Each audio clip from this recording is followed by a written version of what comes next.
Okay, so we're moving into solving quadratics. We have some ways to do this. Involve stuff we've already done before. We have some steps, some basic steps. We're going to start here with set the equation equal to 0. It means use algebra to move everything to one side. And we'll see how that works in just a minute. We want to write it in standard form. Means ax squared plus bx plus c equals 0, where a is not negative. We're going to do whatever we can to get it in that form. We're going to factor everything completely, which we've just taken a test over factoring. And we're going to apply this zero product property. If a times b then equals 0, then either a or b, or a and b equals 0. So anything that would make a or b 0. So we set each factor, because a and b are factors, equal to 0 and solve for x. Let's see how that works. We go here. So we have our quadratic, but it's not in our standard form. So we're going to we're going to add 10x to both sides. We want it equal to 0.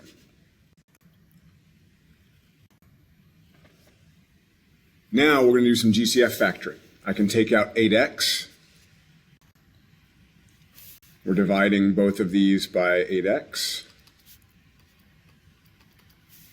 And now I have a number times a number equals 0. So if this is 0, the whole thing is 0. And if this is 0, the whole thing is 0. So we're going to see what would make 8x 0 and what would make 2x plus 1 0. So 8 times what is 0? Well, that's a nice easy one, 0. So one of our solutions is 0, which should make sense. If I put a 0 here, a 0 here, and a 0 here, I'm going to get 0 equals 0, and that's true. So over here, I'm going to subtract 1 from both sides, then divide by 2. I'm going to x is negative 1/2. If I plug in negative 1/2 here, and here, and here, I'm going to get 5 equals 5, I believe, which is also true. So we do get two solutions here. We will often get that when we have a highest power of 2. Okay, you try this one. Set it equal to 0, do your factoring, and come back and pause it here, come back and check your answers.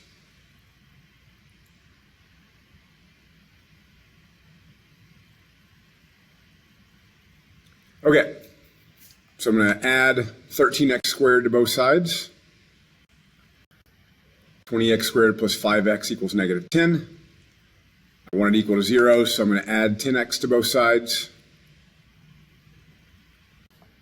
20x squared plus 15x equals 0. Now I can do my GCF factoring. I'm going to factor out 5x. And then again, I'm going to see what makes this 0, and I'm going to see what makes this 0.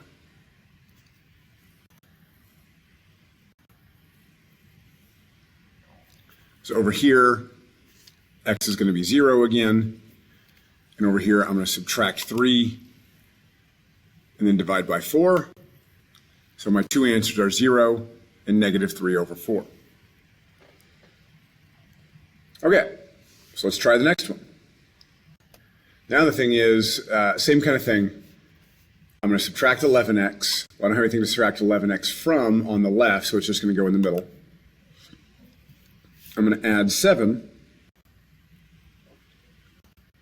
Well, I can't do any GCF factoring here. So this is the good old trinomial factoring. I need to know what multiplies to this and adds to this. So it multiplies to 30 and adds to negative 11. That's negative 5 and negative 6. So we have x minus 5 times x minus 6 equals 0. And basically, I want to know what makes this 0, and I want to know what value of x makes this 0. I just set them both equal to 0, or you can probably just see it. I'm going to add 5 to both sides and get x is 5. I'm going to add 6 to both sides and get x is 6. There's my two solutions. If I plug in 5, it'll get the same number equals the same number. If I plug in 6, it'll get same number equals same number. Okay, your turn again. Try this one here. Pause it, work it out, come back and check your answers.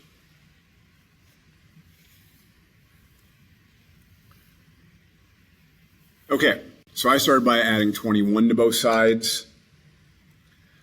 We don't like the negative out here. The nice thing is when it's equal to 0, if I multiply the left by something, I'm going to multiply the right by it as well. Well, what I'm going to be multiplying is 0. So what I want to get rid of this negative, I'm going to multiply everything by -1. So that would make this x squared minus 4x minus 21 and still equal 0. Because -1 times 0 is 0. Same thing. What multiplies to -21 and adds to -4? It's going to be -7 and +3. So x minus 7 times x plus 3. So I set each one equal to 0. Add 7 to both sides. Get x is 7. Subtract 3 from both sides. You get that x is -3. And there's our two solutions. Okay. One more type of factoring. This is our difference of squares. Remember, a squared minus b squared equals a plus b times a minus b. So x squared minus 81 is going to be x plus 9 and x minus 9. And we just need to know what makes each of those 0. Subtract 9, and I'm going to add 9 and get positive and -9. Your turn again. You try the one on the right. Pause it here, come back and check your answers.